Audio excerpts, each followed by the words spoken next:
And breaking news now, a motorcycle pursuit in the San Fernando Valley. Desmond Shaw is live in Sky 2. And where are we in the valley? I just saw the 118 east sign. Desmond?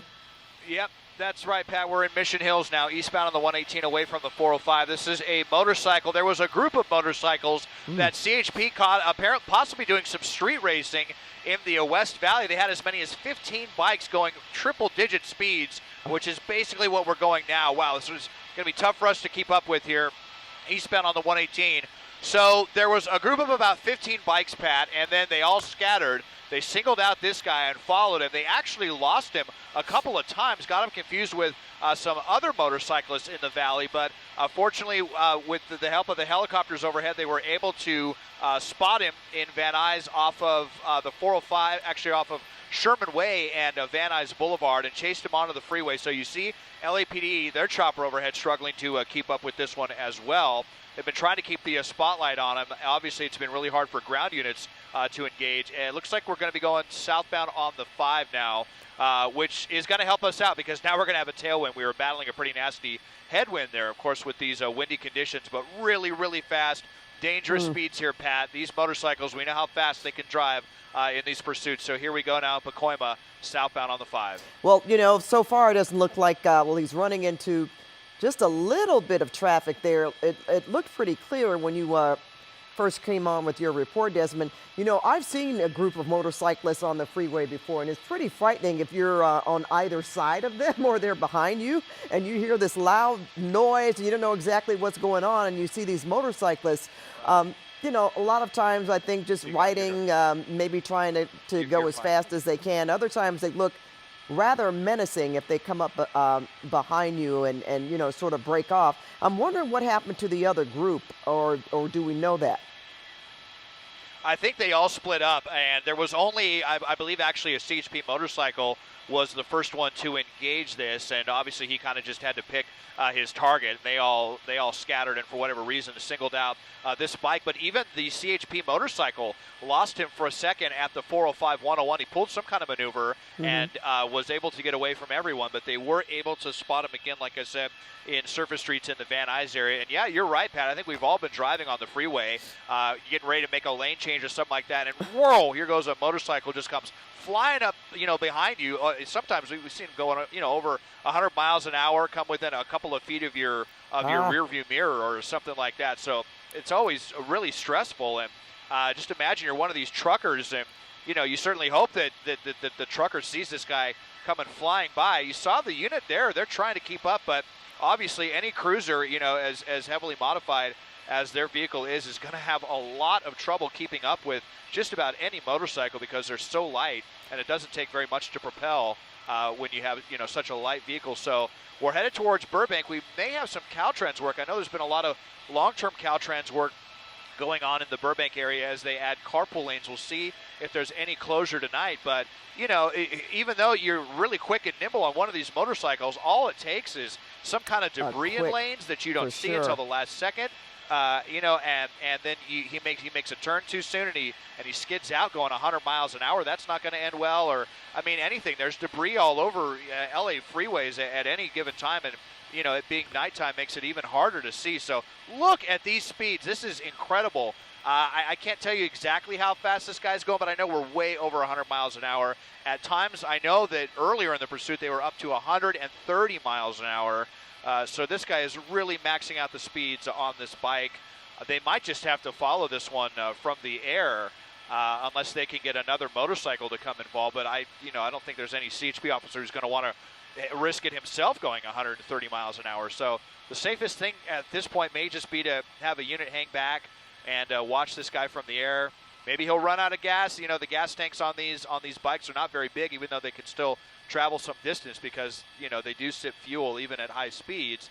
But, you know, most motorcycles only hold a couple of gallons of fuel. So we'll see how long this continues, but just so dangerous in the dark, flying by big rigs southbound on the 5 as we get into Burbank. No question. And obviously those drivers out there are probably a bit nervous as well because they don't know exactly, you know, they can come up on either side of your vehicle and, you know, you can just hold on to the wheel and hopefully you don't swerve. Well, they're lighting him up now from the sky, that's for sure. I believe a modified Ford Cruiser can get up to what, 150, or am I wrong about that? I thought I read that somewhere as far as a police vehicle is concerned. That's some of the fastest speeds that they can go.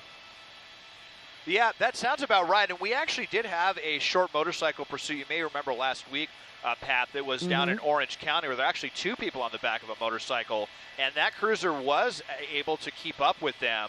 And I think that the passenger on the guy's back actually might have been his girlfriend or something, talked some sense to him, and he just willfully eventually pulled over. The cruiser did keep up with him the entire time. But, you know, when we start getting up above 130, it's hard to imagine, you know, CHP wanting to be on the road going that fast as well. I mean, all it takes is for this guy to try to make a lane change between two vehicles, and one of those cars tries to move over into his lane because they're not even going to see him coming, and this thing is going to have, you know, a terrible ending. So, or even lose control. We are hearing them talk. Yeah, right. He could lose control or have a tire blowout or something like that. So, yeah, we are hearing speeds of about 130 miles an hour on this one right now, Pat. So southbound on the 5, flying through Burbank. We'll be down at the 134 before you know it, and then we'll see if he's going to continue on the freeway, either or on the 5 or the 134, or try to get back off of the freeway and see if he can attempt to ditch the police again. But they are keeping the spotlight on him now pretty aggressively, letting him know that they do have eyes on him from the air. Yeah, and they know who he is. Well, possibly they know who he is, because they have gotten close enough at one point, would you say, Desmond, where they were able maybe to get like pick up a plate or something like that? I would think so. Yeah, we did see right near the beginning of where we picked this up, there was a cruiser that was behind him, and I know a motorcycle officer was behind him for a good stretch as well. So they may have been able to get that plate, and you know, maybe they can just try to get this guy later. So he's all the way in the far right lane, but we'll see if he stays there. A lot of times these guys like to act like they're going to get off the freeway or make one of the interchanges, and then they get all the way over, and look at that, crossing all lanes way over 100 miles an hour. Fortunately, we didn't have any road work tonight. That could have complicated things for him and everybody. Looks like Caltrans had the night off on that big project on the southbound 5, but he is continuing on the South 5 now as we go underneath the 134, and so we'll be headed towards Los Feliz and downtown LA. And you know, again, look at that. He's got a pretty clear stretch. He's got a lot of the road to himself, but he keeps going, changing lanes, going across so many lanes. Looks like he's even picking up speeds now as we speak, Desmond. So I don't know how much this guy rides, and I'm assuming that it's a guy, but he really is taking a lot for chance right now, because as you mentioned, anything could happen in terms of him getting into running into, not just running into someone, but hitting some debris on the freeways. And we know how California is good for having some, I call them leftovers on the freeway. Something has fallen out of the, the back of a truck or what have you. Yeah. Happens all the time. Yeah, I mean, we encounter it all the time. I mean, I talked about it, for years on my traffic reporting days about, obstacles out there you got to dodge. And a lot of times at night is when you encounter them, big chunks of tire tread left over from big rigs that had tire blowouts, whole car bumpers, boxes, any number of things that could be in any stretch of the roadway at any point. When you're going this fast in the dark, even if you're going this fast in the daytime, there's just no way you're going to see that in enough time for you to get safely out of the way without wiping out. So this guy is really really playing with his own life more than anybody else's right now.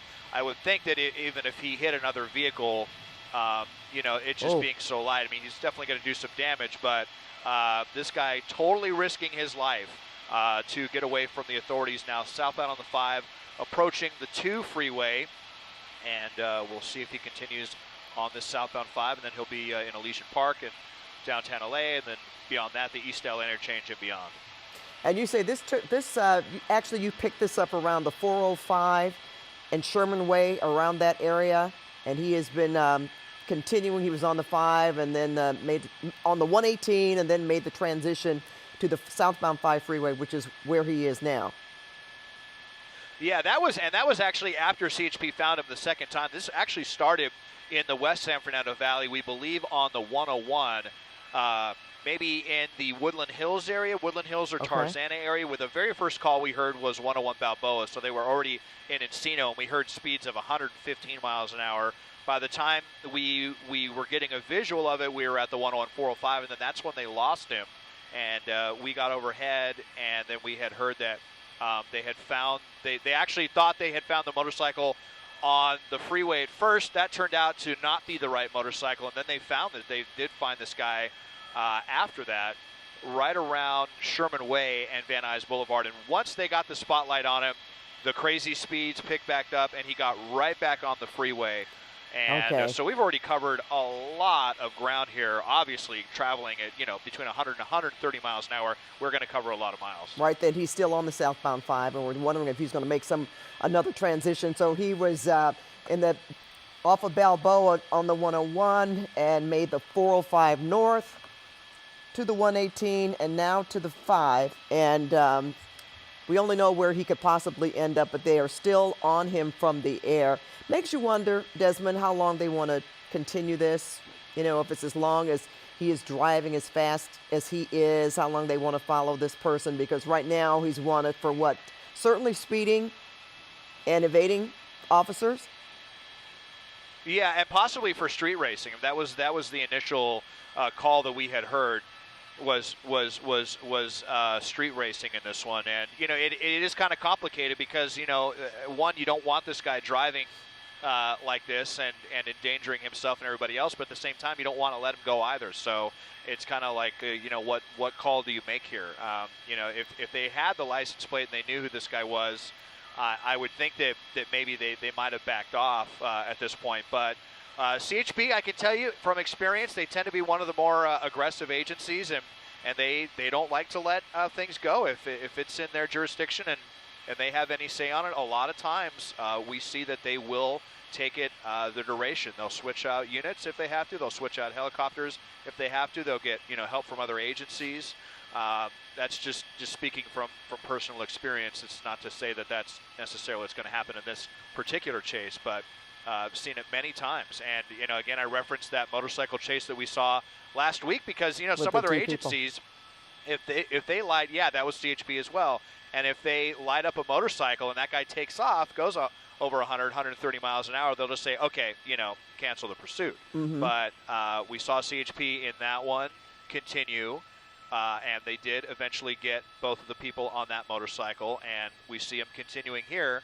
And now we're southbound on the 5, so we're coming through the Eastdale interchange. This is where we transition from the Golden State Freeway to the Santa Ana Freeway, going underneath some overpasses. And this is where we meet with the southbound 101 and the eastbound 10. So now we are continuing into Boyle Heights and the City of Commerce and down towards the 605 freeway. One of the more congested stretches of roadway, even at this late hour. A lot of truck traffic. It's still going to be free flow, of course. It's not going to be jammed up or anything like that, but there are more likely going to be more just vehicles on the roadway here for him to zig and zag in between on this section of the 5 as compared to where he just came from. Yeah, and we could see that from the shots that you've shown us, Desmond. He passed several trucks at one point and probably will run up on more. And, just talking here, Desmond, all it takes too is for a motorist to make a jumpy move, just a swerve to the left or the right, and you've got some really horrific consequences that can happen because of that. Yeah, and absolutely. This guy's only got a helmet, and that's not going to go that far when you're at 130 miles an hour and you wipe out. And I mean, even if you've got good leather or body armor on or whatever motorcyclists wear to protect themselves from road rash, that's not going to go that far when you're going this fast. So no, you're talking about. And I've covered a lot of terrible motorcycle crashes in my day pad, and I would say the majority of them end in serious injury at the least. I mean, so many motorcycle fatalities I've covered, and not just from pursuits, obviously, but mostly just from crashes and not going at this rate of speed. Not going at this rate of speed. Yeah, definitely. You got tired drivers out here now approaching midnight, maybe just got off the night shift. Mm-hmm. They're driving home. They're fiddling with the radio. maybe they're looking at their phones even when they're not supposed to be, and they're not expecting a motorcyclist at 130 miles an hour to come flying up behind them. I don't think we're quite that fast at the moment. We're definitely above 100 though. Just telling by how quickly we're zigzagging over the white lines And how fast actually, he's passing up vehicles. Yeah, and actually my pilot just said we're going 130, so we're keeping up with him. So I guess he is actually right up around those speeds. So on a kind of dark stretch of the 5 now as we blast through the Commerce area. And as I look ahead, he's still got some pretty light traffic, but a lot of truck traffic in those right-hand lanes. And we'll see what he's going to do at the 605 if he's going to continue towards Orange County. All right, and Orange County, that's another jurisdiction there, and they can be law enforcement can be very aggressive in Orange County as well when it comes to pursuits or people that put themselves in those kinds of situations. And we know that varies from agency to agency, right, Dan? Yeah, absolutely. And, from kind of watch commander to watch commander, I'm sure they're going to be informing Orange County right now, hey, here comes this guy. He's flying along if you want to get your units in position, or if they're going to maybe need to hand off with an airship if Orange County is going to be taking this. And I would think they would do that, that they would continue on with this one. Let me just widen out for a little bit. I just want to see if there's any unit just kind of directly behind him, and there is. And once again, so they do have eyes from the ground and from the air. You still see the spotlight overhead on this one as well, and it doesn't look like CHP has any interest in letting this one go. Okay. I got a note from our assignment desk. That was probably a little earlier, that he was traveling at 130 miles per hour. So, and as you had mentioned, he doesn't seem to be going as well. No, yes, he is. As soon as I want to say he doesn't seem to be going as fast, and it looks like he's certainly passing up a lot of vehicles there. So no, he's still traveling there at a high rate of speed, and they're still overhead with their night sun following this motorcycle driver, who actually was in a group, about 15 motorcyclists, Desmond said earlier, almost a half an hour ago, and they split off, and law enforcement seems to really have their sights on this particular motorcyclist. In fact, we're not even sure what happened to the rest of them. They seem to scatter, but this one, they are keeping their eye on, and be interesting to see exactly what happens here. We were talking about how the gas tank on a motorcycle is certainly not large, and at one point he could possibly run out of gas here. But I would suspect he knows that. He just passed a police car. Did you see that, Des? Yeah. Yep. There was another unit, again, right there, who was kind of getting involved. My pilot also just let me know that it's CHP 50, their helicopter, that is overhead right now, sticking with this one. And we just crossed the 605 freeway and into another construction zone, another section of the 5 that's been going under actually a decades-long widening project right now. Doesn't look like there's any projects set up tonight, though. The majority of the work's been taking place in the Santa Fe Springs area, but as I just kind of gaze ahead, not really seeing any flashing orange lights or anything like that. Certainly no traffic to slow this guy down. And how dangerous would it be, Desmond, for Caltrans workers to be out there on a freeway working at night, and you've got somebody on a motorcycle driving, or at over 100 miles per hour? That's certainly disconcerting. Yeah, absolutely. I mean, all that's separating, drivers from the workers is a couple of orange cones out there, and a couple of those signs that tell somebody to merge right. And obviously, those cone patterns are not set up for someone traveling at a speed like this. Of course, you're supposed to slow down in a Caltrans work zone anyway. So, but it does not look like he will be encountering any Caltrans backups. Not that I could see. We are getting down into that area, already getting down out of Norwalk and into the Santa Fe Springs area. So the units on the ground kind of hanging back a little bit of a distance right now.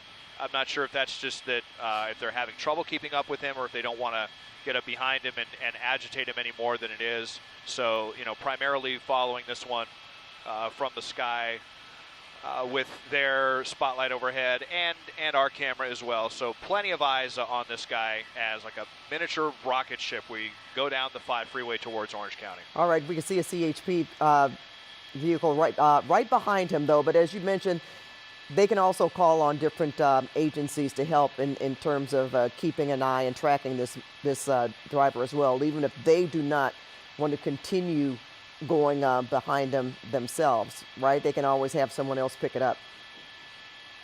Yeah, absolutely. I mean, they can devote as many resources as they need to, and we've seen that many times. Now, of course, just as I said, he was hanging back. Here comes the officer now, and he is getting a little bit more aggressive right behind him. But now we've got 2 vehicles traveling way over 100 miles an hour. Yeah. But look, they're letting this guy know that, hey, we're not letting you go. So.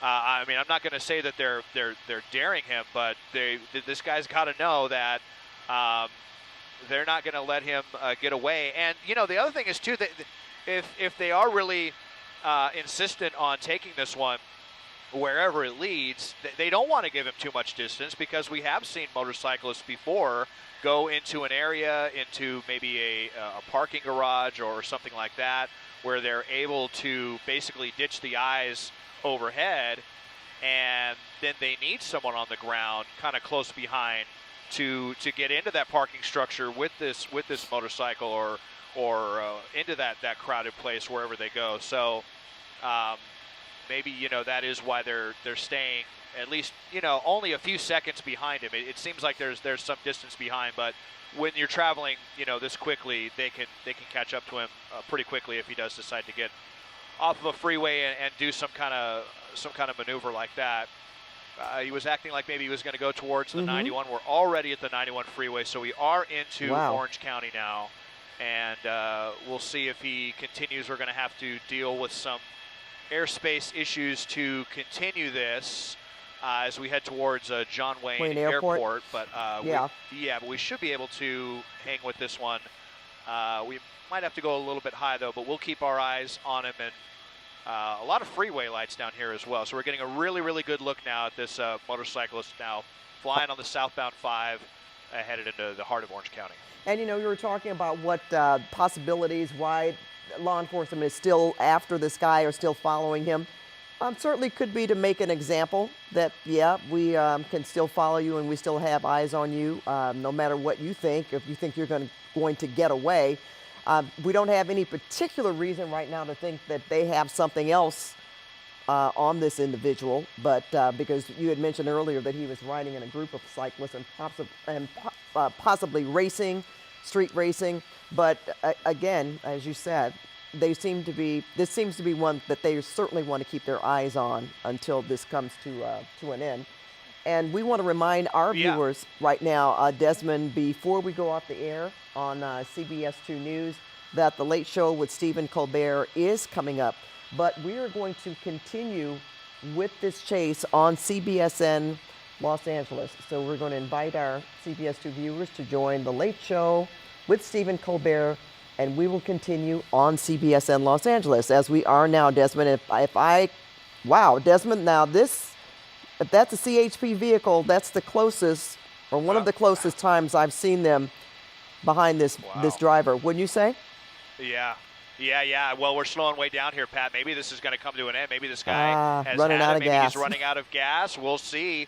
Or maybe he's going to, take off. We just got to see what happens here. But I mean, I got to tell you, it's got to be really tough driving a motorcycle that fast for that long. I would think at some point your nerves just kind of give out. And look, he's putting down the kickstand, and indeed, it looks like he has had enough. And the arm's coming up. I think this guy, if he was just afraid of losing his bike because of street racing and thought maybe if I take off, I can ditch the cops, it didn't happen.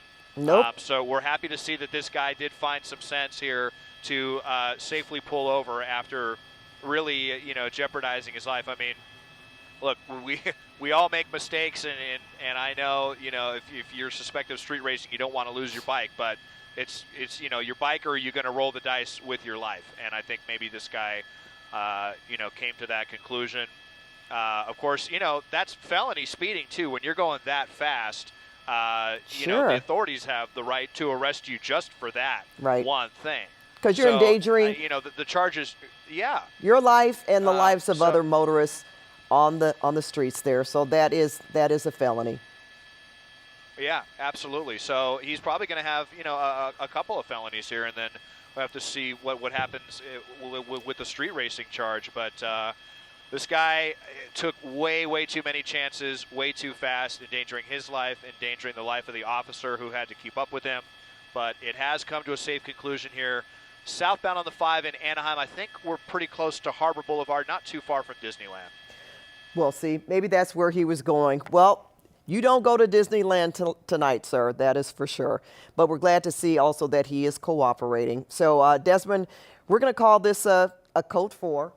And, it's been fun talking with you. It always is when it certainly ends as peaceful as it does. We don't have any injuries to report, any damage, no accidents or anything like that. So, hey. Absolutely. We'll let you go home, and we will too. So you've been watching CBS in Los Angeles with Desmond Shaw overhead in Sky 2. I'm Pat Harvey from the studio at CBS, and we hope you have a good evening. We'll see you back here tomorrow.